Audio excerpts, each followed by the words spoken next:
The philosopher Stephen Gardner describes the ethical issues arising around climate change as the perfect moral storm. A perfect storm arises when you have a combination of adverse factors. Here we face many tricky ethical issues in a very sharp way. Climate change is a kind of universal amplifier of existing problems, such as air pollution, biodiversity loss, loss of cropland, and more. Each of these has a spatial and temporal aspect to it. Right now, across the Earth, each of these problems affects some of us more than others. We have duties to the poor and the vulnerable right now. But of course, there's also a temporal aspect too. Climate change is predicted to devastate future generations. We can act to affect the future generations, and they can't act back on us. They are at our mercy. How do we balance our obligations to the vulnerable now with the obligations to the vulnerable later? To help us make progress, we've got an all-star lineup. This is brought to you by the new Changemaker Institute that was started this past October, and the Institute for Practical Ethics, which began in 2017, a new research institute on campus devoted to science for the common good. If you're interested in either institute and wanting to get on their mailing list, let me encourage you to do that. You can go to ipe.ucsd.edu, or you can go to changemaker.ucsd.edu. So we have some of my favorite people speaking today, and our first speaker is one of them, Professor Veerabhadran Ramanathan. He's the Edward Friedman Presidential Chair in Climate Sustainability, a professor at the Scripps Institute of Oceanography, the new chair of the new Academic Senate Committee on Climate Change, and someone who has won many, many awards and done as much as anyone for helping us deal with climate change. The image you see is a picture of the sun. It's about half an hour before sunset. I took it from my backyard. The sun should be looking yellow. So why is red? 2 days before that, we had this famous Valley Fire event. This was taken last fall, September. And when you have fire, they basically put out soot particles. Those soot particles selectively remove the green and the yellow and the blue, and just leaving the red behind. So that's why the sun looks hot red. And I later connect all our fires to climate change. So literally speaking, that we can already see climate change and leave alone experience it. I've been observing climate change like this for the last 15 years. What I've learned is that everything we see around us is in a delicate balance to protect our well-being of the planet. Particularly, the climate is just right for water to exist in all its three phases: vapor, liquid, and ice. Literally speaking, we can say that our climate is in a Goldilocks zone. I show you four so-called inner planets: Mercury on the left-hand side, Venus, super hot at 465 degrees Celsius. That was because of the greenhouse effect of carbon dioxide. Then is Earth. When I started my career, I designed, with NASA's help, climate satellite and observed all the things which govern our climate. One of the things I found was that clouds reflect enormous amount of sunlight back to space.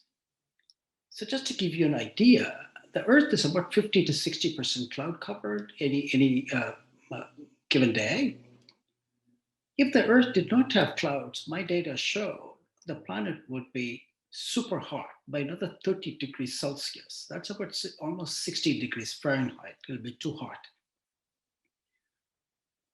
And on the other hand, if the planet was completely cloud covered like Venus, we would be in an ice age. We would have just shielded the Earth from sunlight. Likewise, and I found that the planet reflects about 29% of the incoming sunlight. If instead of 29, it reflected, say, 26, the planet would be 10 to 15 degrees too hot. If, on the other hand, it reflected about 3% more, we would be a virtual ice age. So what does it all tell you? Everything in the planet, distribution of the continents, the oceans, our trees, ice sheets, clouds, everything is just in the right balance for the planet to be around 15 degrees Celsius, which is about 60 degrees Fahrenheit, okay? It is this balance we are upsetting. So just let's take a quick look at that. That's the image of the planet taken from space shuttle. Look at how thin the atmosphere is, the light blue shading.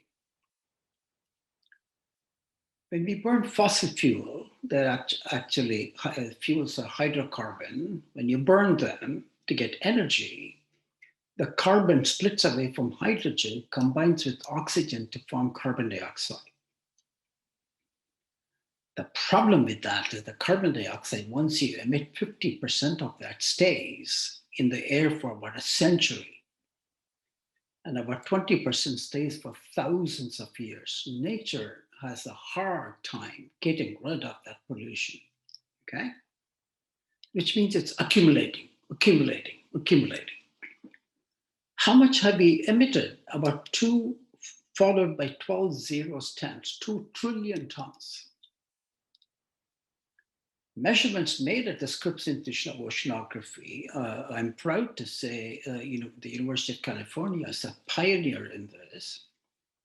Those measurements show about 1 trillion tons of carbon dioxide is still up there. So this 1 trillion tons, that's 1,000 billion tons. Just imagine the sheer weight of it. It's covering the planet like a blanket. Just like a blanket keeps you warm by trapping your body heat, this blanket of CO2 traps the infrared heat coming from the planet. So the warming from the CO2 is an inescapable consequence of quantum mechanics and basic physics. Okay, we understand this very well, and I spent decades measuring it. So what's the connection between warming and the fires? I'm just showing you an equation. I don't expect you to understand it. That equation is called Clausius-Clapeyron equation. That holds a death grip between warming on every extreme we see, including fires. So the evaporation of moisture from the soil, from the trees, from the leaves, and from our skin depends on that increases with temperature in an exponential way. So California is already heated by about close to 2 degrees Fahrenheit. Okay, that's about 1.2 degrees Celsius.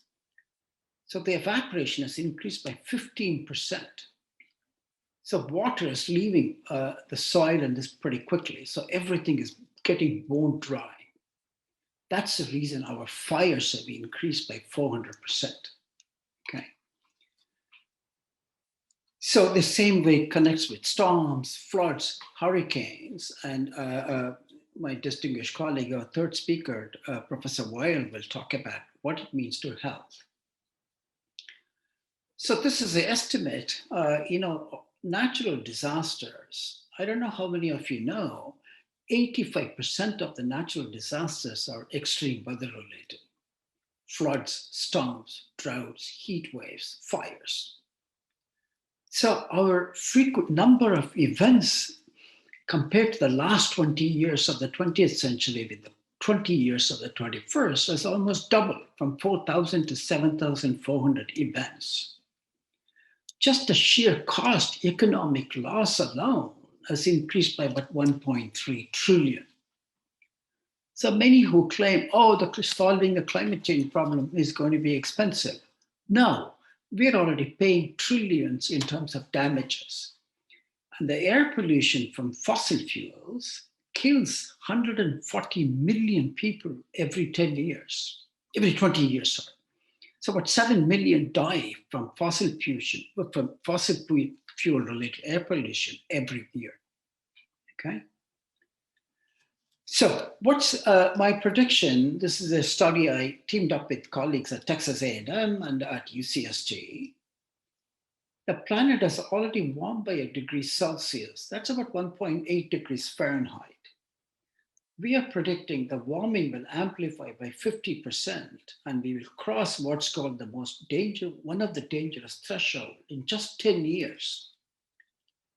When we reach the threshold of 1.5 degrees, the planet would be warmer than anything we have experienced. We here, meaning us, the ecosystem, all living beings, in the last 130 years, 30,000 years. When that happens, I'm 80% certain it'll happen. Like COVID-19, climate change will move into our living rooms. All of us, just not the poor, just not the vulnerable. We will all experience it, just like COVID, right? And another similarity with COVID is just like infection anywhere, there's disease everywhere in the planet, emission anywhere will cause global warming everywhere. So it's going to require global cooperation, all right? So what if we ignore all this, we suffer through in 2030 and keep emitting? This is what is forecast beyond 2050. Our Goldilocks zone of near perfect climate would shrink. The entire Southwest, Amazon, Mediterranean, South Africa would plunge into mega drought. The other parts would be experiencing floods, hurricanes. And on top of that, we have shrinking, just like the Goldilocks zone shrinking, sea ice is shrinking, coral reefs, glaciers, ice sheets, on top of acidifying the oceans, and the oxygen level in the ocean is going down, okay? All into climate change. So that's the bad news. So let me just conclude with two pieces of good news. Fortunately, it's still not too late. We are getting there to be too late, but not there yet. And we have plenty of scalable solutions, and we have a decade to implement these solutions. But I don't want to kid you. It's going to take enormous investments to accelerate the implementation, okay? And that's the issue. Or is the public willing to pay for this? We at University of California, this was 4 years ago, I led a team of 50 faculty drawn from all 10 campuses. And we came with 10 solutions to the climate change problem. You can find it in this report. I'm not going to talk about that. And we had a team of social scientists, people from fine arts and engineers and scientists. What surprised me as chair of this program was that societal transformation emerged on the top. Why is that? Because we recognize climate change has become a huge moral, ethical problem. Let me give you just two examples. 1 billion wealthy people in the planet, they are living everywhere, are responsible for more than 60% of the pollution. The poorest 3 billion, that's 40% of the population. They have not even discovered fossil fuels. They are still relying on 17th century technologies. And their total contribution to climate change is less than 5%. And we know when we go down that cliff, when the planet reaches 1.5 degrees and 2 degrees, they will be the first to go. We'll follow them 10, 15 years later. When I say we, that brings me to the second huge moral ethical issue. All of these catastrophes are going to happen another 20, 30 years from now. So our children, our grandchildren, and generations unborn who have nothing to do with this are going to suffer for our behavior. Okay, so that's the moral ethical issue of climate change. So how do we bend the warming curve? I just want to show you four. There are, in addition to carbon dioxide, super pollutants. They're 1,000 times more potent than carbon dioxide. But fortunately, their lifetime is few weeks to 10 years. So if we cut their emissions, they will disappear, and we'll be able to bend that warming curve immediately. Here, immediately meaning 10 to 15 years. And then if we switch from fossil fuels to renewables, we will sustain that bending and the climate would stabilize, okay? I just want to point out to you, most people ask me, what is it I can do? Food waste. We throw 1/3 to 40% of the food in the garbage, right?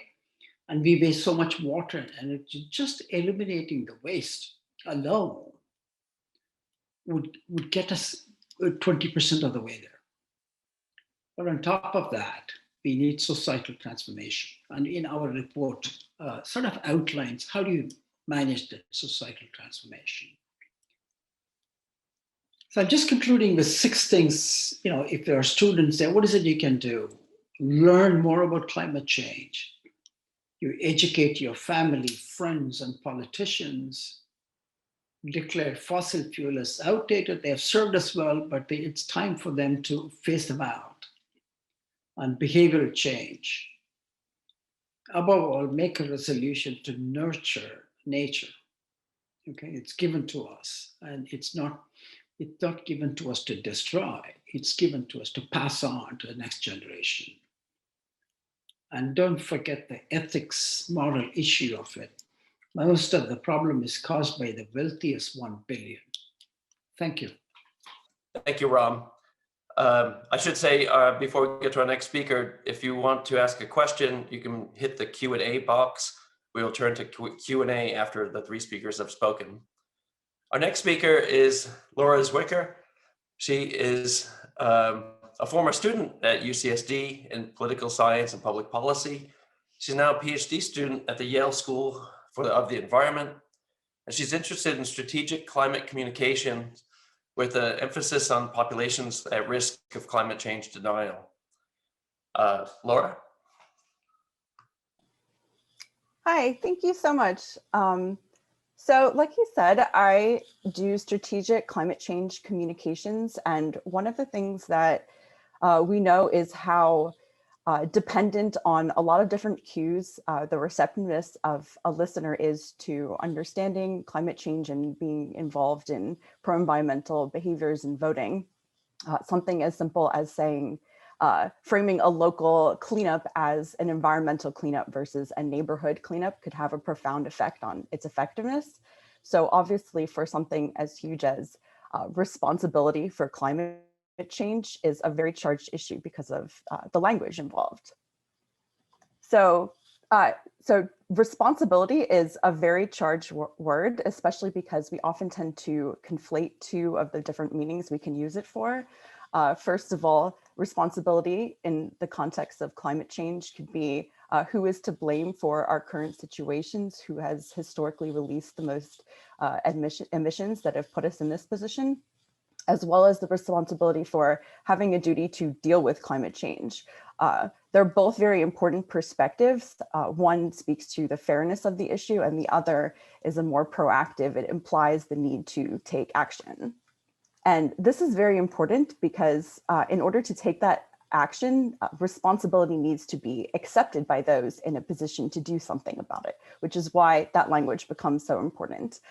If the people who are in a position to do something about it don't accept that responsibility, or they have internal noise, they have a psychological reticence to accepting it, then it becomes difficult to push the sort of policies we need.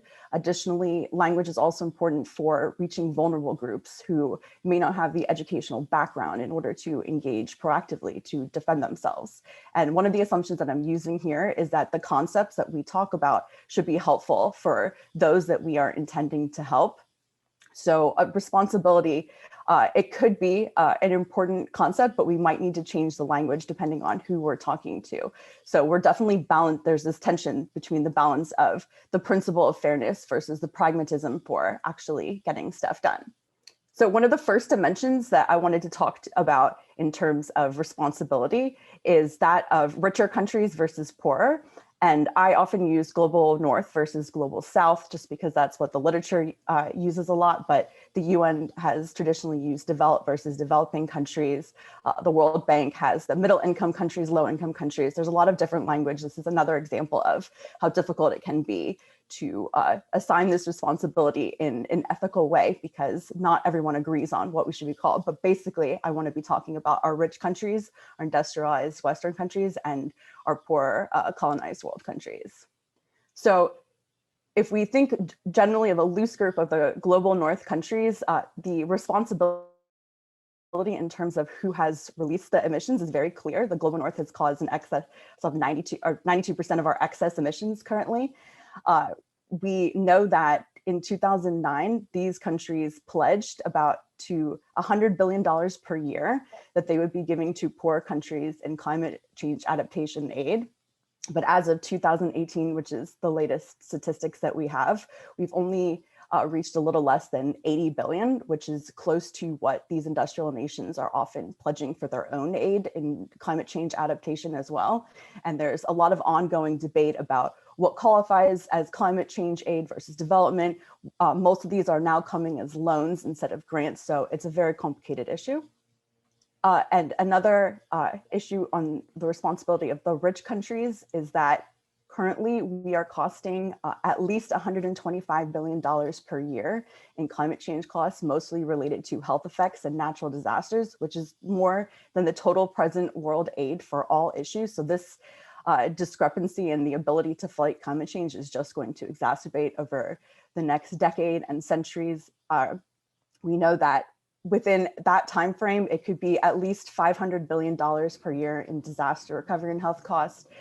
These numbers change frequently as the situation worsens and we get more information. We're looking at hundreds of thousands of additional deaths, tens of millions of displaced persons, many who will be seeking to enter these industrialized nations, which we know we do not have the infrastructure to handle.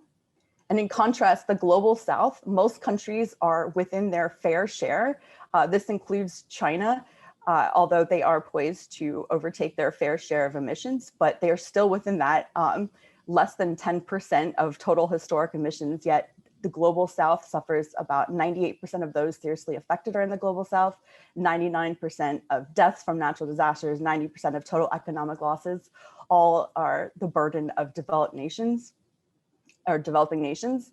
And there's also a strong negative correlation between food insecurity and per capita emissions, where the most food insecure countries in the world tend to generate the lowest carbon dioxide emissions. So this fact has been incorporated, or we've tried to incorporate it into our taking a responsibility on an international level. In 1992, the United Nations Framework Convention on Climate Change, the first of its kind, reflected that reality with the common but differentiated responsibilities and respective capabilities clause. But this proved to be a very difficult political strategy over time. Many of these conventions, such as the Kyoto Protocol, have fallen apart due to these fair policies being difficult to implement, particularly in the United States, where fairness is often part of the American mythos of the values that we hold. And then in 2015, with the Paris Agreements, the shifted slightly to this common goal, but with the self-assigned individual pledges. But unfortunately, this is also problematic due to not accounting for that emissions debt of the global north. And it is also proven, again, politically intractable. And there are other issues which I will return to shortly. But a related dimension of this balance between richer and poorer is those on an individual level, where the top 10% of individuals consume nearly as much total final energy as the bottom 80%, with the most unequal sectors being in transport related, many of which are completely inaccessible to the poor, such as air flights, car purchases, luxury holidays, etc. And something that is not easily quantifiable, but very important, is that the rich also hold much more influence on governments and corporations as they set their policies. The problem of assigning responsibility to rich people also has some issues here, where there is an assumption that consumption drives our economic growth. And this assumption is embedded in our political and economic processes. So in a lot of ways, you are incentivized and rewarded even to consume and to take advantage of those processes. So it's very much, where do we assign responsibility? Rich people could be responding to those incentives, but they're also exerting influence to the governments who are setting the incentives. And another sort of tension is between the role of supply and demand. A lot of times when we try to shift the blame onto corporations, which I'll talk about next, the response is, well, they're just responding to market demand. But one thing that I did find interesting was that during the height of the coronavirus lockdowns last April, daily global emissions only decreased by about 17%, which is something that was a little surprising. We expected that if rich people or richer people had been completely cut off from luxury holidays, a lot of transportation, the things that we expect would be scaled back dramatically during that time were less so. So it shows just how much more there is going on than simply people on the top 10% consuming too much. One area that we can say for certain where there is responsibility, at least in the state that we can identify and quantify how much emissions are related to a particular sector, is the corporations, where over 70% of global emissions in the modern era, which we define as post-1998, they can be attributed to just 100 fossil fuel producers. These fossil fuel producers are also responsible for over half of historic emissions, and just 20 of them are responsible for a third of our emissions, and 25 are responsible for about half. The issue where it really comes into the responsibility of corporations is the fact that we largely know or believe that they understood about climate change and knew about it over a decade before it became a contested public issue. Back in the 70s, most fossil fuel companies had scientists attending all sorts of congressional briefings and lots of conferences denoting the early findings of climate change. A lot of internal memos that we have since accessed through Freedom of Information Act requests have shown that they had a shift in leadership in the late 80s, early 90s, a shift in philosophy where they moved away from working on trying to find new ways to compensate for what was expected to be a pushback in fossil fuel consumption, given the findings, but instead they engaged in a decades-long, high-financed effort to undermine credibility of science and to within the public consciousness. So we see through these memos that they were targeting government officials, Congress members, the media, even schools, trying to get their materials out to the public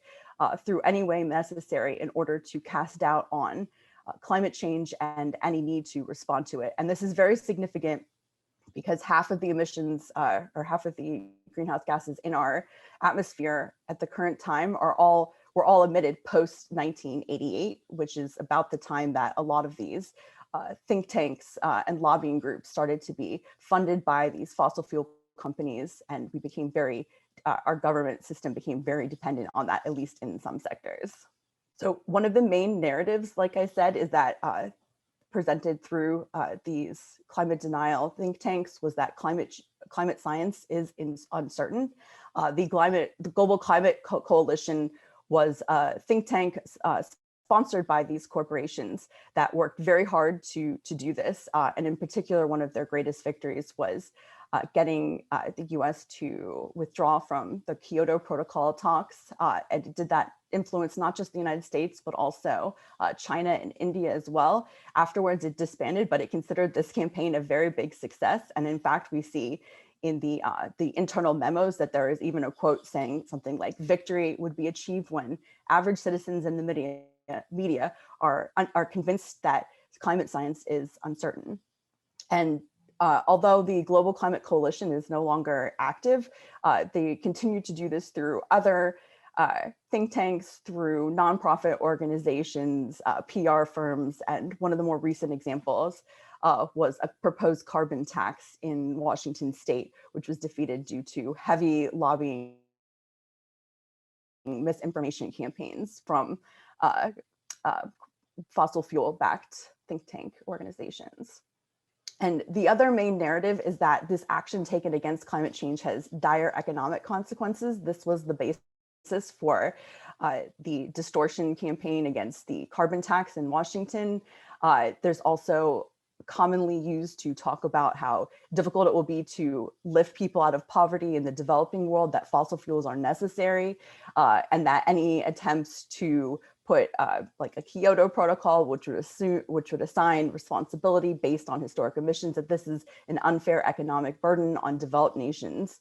And then CEO Rex Tillerson of ExxonMobil said, "What good is it to save the planet if humanity suffers?" Something that he has said frequently, which pits directly against the idea that we can only help the environment by harming the economy, as if we can't offload those costs anywhere other than the general public, particularly poor people. The last issue in corporate responsibility I want to talk about was the fact that of greenwashing.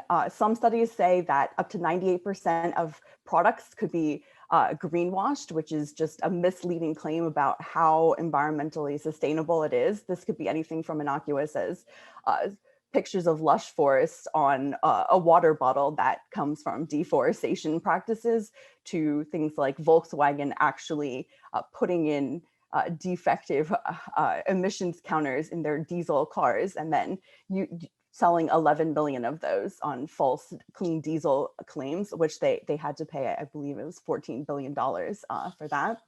But also it's just a way of letting the public know they care about sustainability without necessarily taking the steps to do so. So another quote is, Walmart's sustainability campaign has done more for their company's image than for the environment. And they're really capitalizing on the fact that at least 66% of consumers are willing to pay more for sustainable brands. So I really hope that at least this shows that the idea of a collective responsibility is somewhat of a myth, even though it seems like it should be not a problematic concept, that it should be something we can all get behind. It becomes very difficult when we have unequal contribution, unequal ability to respond, and particularly these bad actors who are actually making the problem worse and doing what they can to distort and obfuscate any sort of solutions we can come to. And we'd be remiss without saying that this obviously affects community of color, women, children, the elderly, people with disabilities, health risks, and particularly those in a low socioeconomic status. And beyond the collective responsibility, the other sort of myth is the individual consumer responsibility, which we often hear from everything of don't use plastic straws to don't run the water while you brush your teeth. And it's a myth because these things are so small in comparison to what these corporations are doing. Not that people shouldn't be conserving water and recycling, but that it's a move to innocence on their part. A way to capitalize on the fact that people want this, but they are misinformed about what actually is going on and what they can do. So for example, with the straws, it only accounts for about 0.03% of ocean plastic. The personal carbon footprint, which a lot of people use, was a marketing ploy by BP in 2005. And this is also very much related to the fact that a lot of times that these green products and practices are too expensive for a lot of people, both for people and for producers, which goes back to what has the government done to make it incentivized. So this relates to our individual voter responsibility. But again, this is complicated by the fact that there are lobbying interests, ideological conflicts.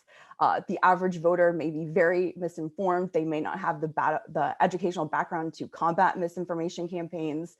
They may be impoverished or have other short-term considerations that simply outweigh the need to respond to the environment. Or conversely, they may believe and be afraid and suffer from climate change despair or be demoralized by the lack of governmental action. And in particular, it's easy to understand why, because we see that things like the Paris Climate Agreement, nearly 75% are insufficient to meet our goals. Some are expected to increase. And even if the pledges are met, we're likely expecting still that Professor Rahm mentioned, devastating climate change effects. And yet the public says this is where responsibility lies for climate change, even though the government is saying that they're waiting for public demand. So we have this tension between the idea that we have the technology, but we just don't have the strong enough policies and regulations to happen. And as I've hopefully shown, that there is a system in place that enables and rewards our current situation. So in conclusion, there really isn't a conclusion on who we can assign responsibility to. I hope I've shown that it's very dependent on who you're talking to and the context in which you are talking to them or what you're talking to them about. But I think as scientists, as scholars, as policymakers, we have the opportunity to understand and reflect on how much the narrative shapes all these dimensions, and that we have the opportunity to be mindful in the use of our own language to make it accessible to those in power that we're trying to reach and to those who are lacking in power that we are trying to help. Our next speaker is Professor Wael Al-Delaimy, Professor of Public Health, and also a member of the new UCSD Herbert Wertheim School of Public Health and Longevity Science. Thank you. Thank you for this opportunity. And I'm going to try and be as quick as possible. Being the last speaker, we're a little bit over time, so I will try and put some time for the questions and answers.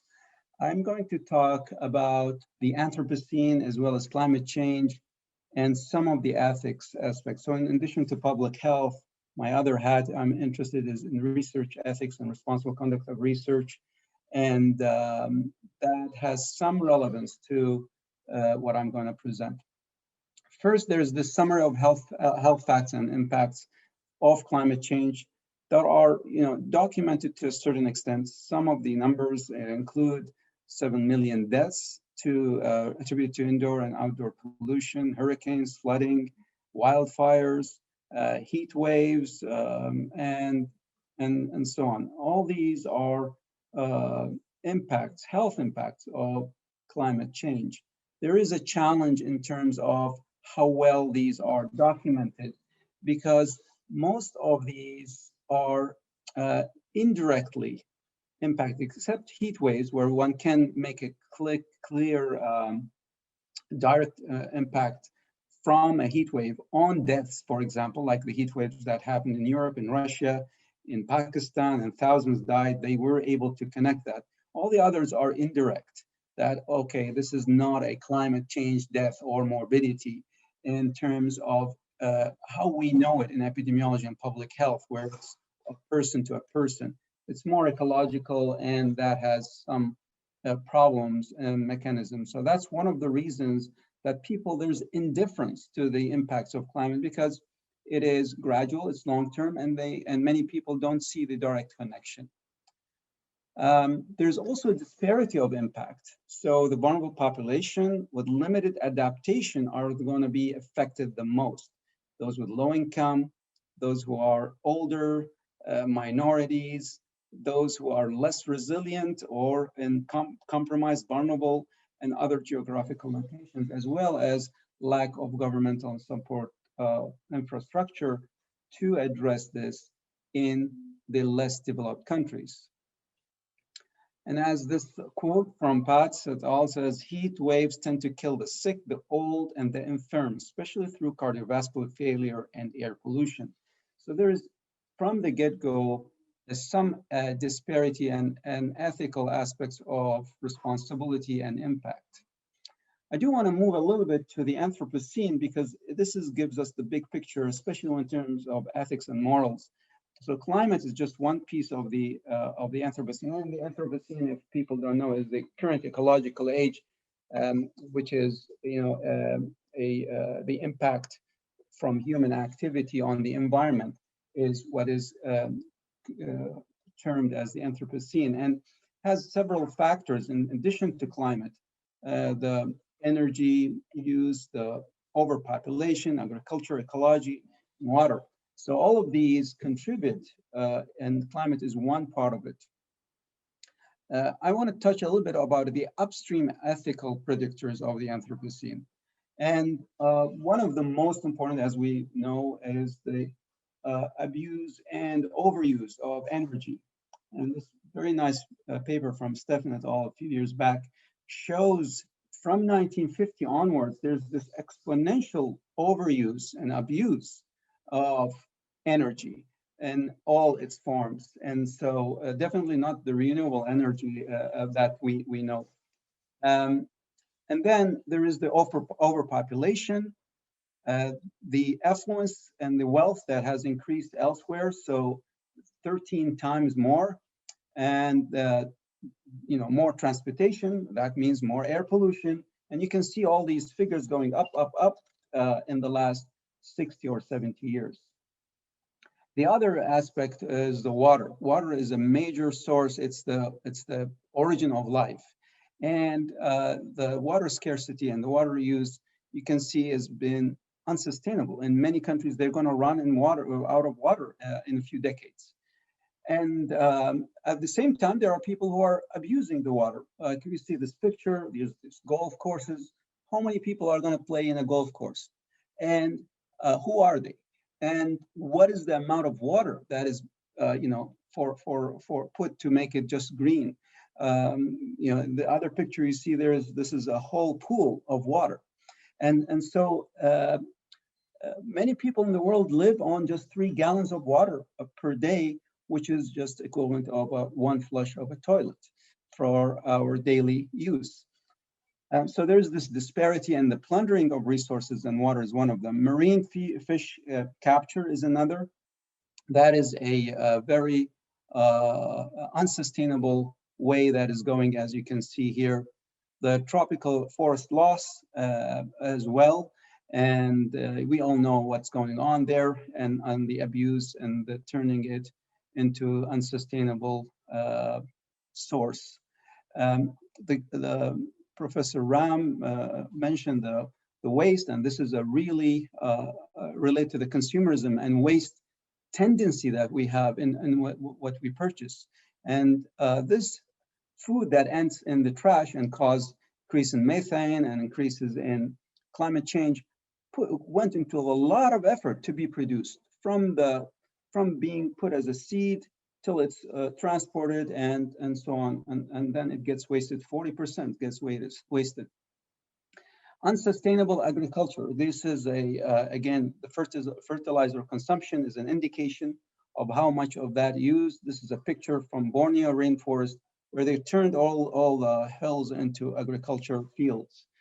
I was kind of very impressed in a visit a few years back to Ecuador with the indigenous population approach to agriculture. So in this picture you see in the upper right, I was with one of the elders of this group in Ecuador, and he told me, we feed the earth so it can feed us and help us grow.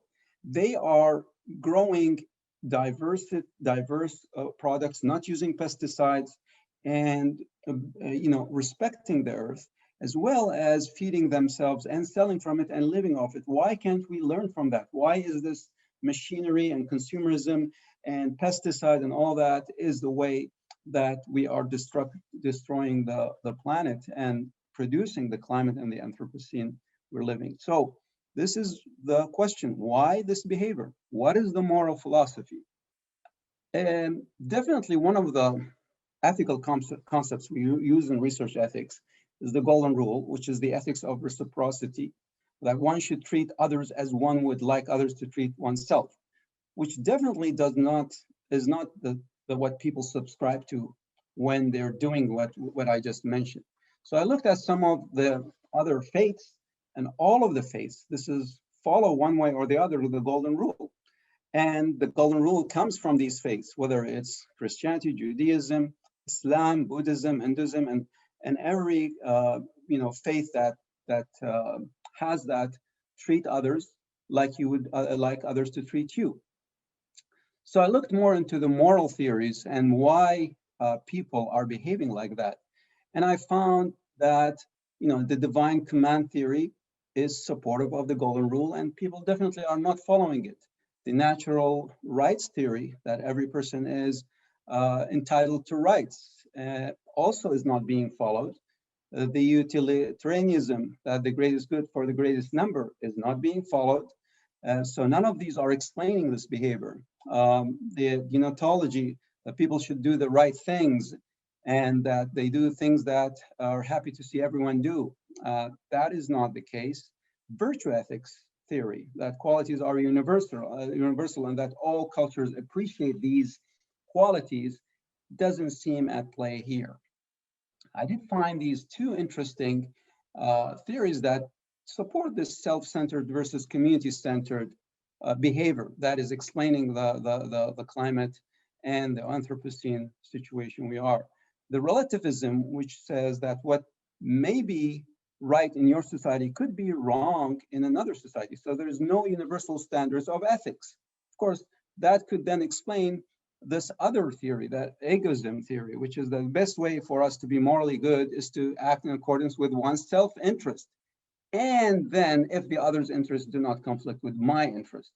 So that's clearly what's driving the concept of whatever we just mentioned in terms of the upstream predictors of ethics or unethical behavior of the Anthropocene. Now, there's another group of people who are actually intentionally doing this, which was mentioned by the previous speaker. Those are the doubters, and they are conflicted. They are abusing the scarce data or the methodological challenges and creating doubt, and that is their profession. They are mostly related to industry. They have been doing it for tobacco. Now they're doing it for climate. And all they do, and they're paid by industry, by the way. And I have documented this. There is no time for that today. There are politically driven deniers. Those politically driven deniers will never change unless they change their way of disconnecting the climate and the Anthropocene from their political ideology, and not just be blind that this is their party and our party and so on, which is a major problem today in the US. And also there is the narrow vision of religious dogma. As we mentioned, most religions would not support, and there have been the Muslims, the Catholics, the Buddhists, and everyone else really came out in support of addressing climate change. I do want to end with some of the bright spots of solutions. So it's not that we can do as Professor Ramanathan mentioned. Behavioral change should start from us, not wasting clean energy, support sustainable agricultural practice and purchasing that. I was given a talk to a group of physicians about this, and one person said, you know, what you say makes perfect sense. And I agree with you that youth today are more proactive about climate, but do they really practice what they say? You know, they are favoring SUVs, they are wasting, and so on and so forth. And you know, that is a comment that made me ponder about this. Is this the situation? But we really need to have that will to change from ourselves. Professional activities and engagements, such as task force. So I've been invited to be on the task force of the American Psychological Association, which is around 120,000 members, on how can this society and the professional society change towards climate change prevention and addressing it. Position statements, networking and education. Advocacy and public engagement is a must. It's a requirement, and we people in the academia have the science and the tools to be beyond just advocates for the sake of advocacy, but actually evidence-based. Which takes me to the final couple of slides, which is this book that myself and Professor Ramanathan and Chancellor Sanchez Sorando led in editing with a illustrious group of authors. And it has been so successful, it has been beyond our expectations, honestly. And this is based on, so there are now 220,000 chapter downloads compared to the average 26,000 for any other book in this category. And so a group of psychologists, physicians, healthcare providers, faith followers, social advocates, climate scientists, health scientists, air pollution, modeling experts, politicians, biologists, and economists all came together to tackle this with a focus of what is the interconnection between the planet of the health and the human health. And we want to take this to the next level and engage in those to bring it to the attention to grassroots effort and policymakers and anybody who's interested in this effort can contact me. So in conclusion, the Anthropocene and climate change is an ethical and moral argument, and we have the upper hand of this argument, but need to use it more often than it is being used now. And with that, I wanted to end. Sorry to go so quickly, but I just wanted to give some time for Q&A. Okay, the first question, and I guess any of the three speakers can jump in on this, whatever question calls to you. First question is a good one. It is, a teacher in my undergraduate class was asked, what is the most sustainable thing you can do? And his response was, die before having kids. What are your responses to those who feel stuck in this dilemma or don't see a way out? That's very downlifting. To say commit suicide or not get married, regardless. I think humans have the amazing ability to adapt and quickly. And we've seen with the pandemic how we adapted to a certain extent to a new lifestyle. And what unfortunately needs is something really serious, people to that make change and adapt. And we've seen there's less air pollution and so on. So I don't think that this is the right approach. I think having kids who are much more educated and having a proactive approach and really moving the society, their elders, their parents, and others would be the positive way to go rather than this way. Yeah, it is very, I teach a course where we do stuff on climate change, and it is often very depressing, but there are certain trends that give one hope a little bit. When you see that economic growth and CO2 emissions decoupled about a decade ago, and so you can start to see that, so there's certain trends that are positive. Okay, next question. Proposed solutions to climate change are often political in nature, requiring large-scale coordination between individuals within a society and between different societies. Have you any views on how political philosophy might be of use? I think more, in addition to political philosophy, I think academics, no matter what their calling is, they're in fine arts, they're in social science, they can play a huge role in relation to climate change. When you say sustainability, it's a much broader picture. Climate change has a technical solution. The thing we have to do is just to phase out fossil fuels, okay? And there are technological solutions. Why are we not solving them? We just don't have the public support.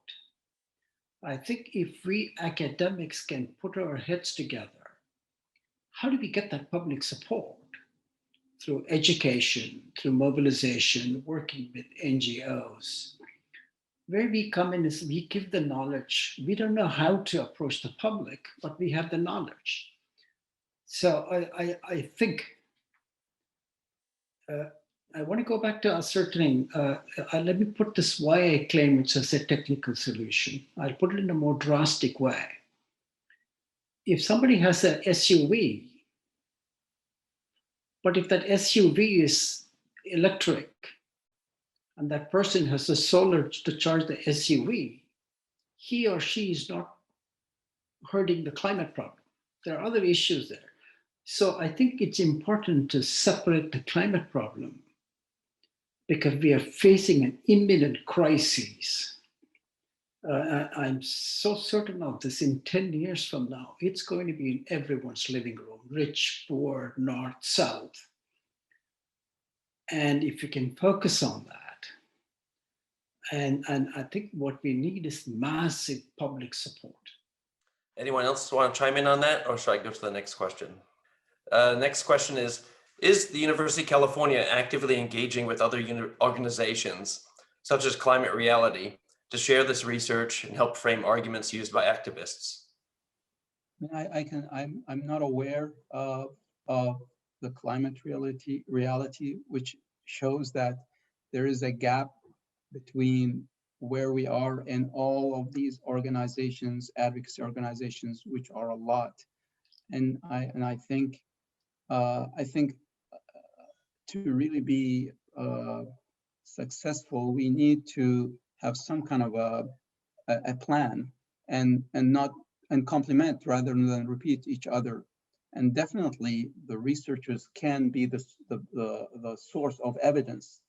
And I have to say, the evidence for some of the issues in the hard sciences and the physical sciences are really good. In the health sciences, it's still in early stages. So that's one of the reasons I think we need to put more effort in our fields of science, but guided by what is the need to these organizations. How do we gain public support for helping climate change when a lot of our news and media sources come through or are controlled by big corporations that inevitably benefit from our current system? Maybe Laura, do you want to take this one? Yes, absolutely. So this touches a lot on what I was speaking earlier about the sort of system we have in place and the way that it incentivizes and rewards their current situation and the exacerbation of that system. So for me, at least, my own personal philosophy is that it would be interrupting it on a political scale by getting the money out of a lot of these things, which is a huge paradigm shift, which could be very difficult to overcome. But I think it gets back to the need for public support for this. And a lot of that is educating the public on not just climate change and the issues, but the way in which those issues have been distorted by these corporations, by the media, by our politicians, and really putting the information in their hands so that they have the education and the tools to go through the different sort of misinformation campaigns and to be able to think for themselves. But this is like with all these huge issues, it's just so incredibly wrapped up into wide scale changes that need to happen on the level of education, on campaign finance report. It just takes so many different moving parts to get where we need. But I think as academics, one of the ways that we can do this is by continually, or assist in this, is by continually making our own research publicly accessible, not just in a physical sense, but also with the language, making that accessible, making it ways that people who really want to make this change but maybe feel disempowered have that power to go in and feel that they understand the issues and can speak confidently to these different stakeholders. Okay, we are out of time. And so I want to, so I apologize to those of you who've asked questions that didn't get answered. I want to, tomorrow the US will be back in the Paris Agreement. And so we shall see where things go and from there. But let me thank our speakers. They're each wonderful. And I hope we can have a conversation like this again. Thank you very much.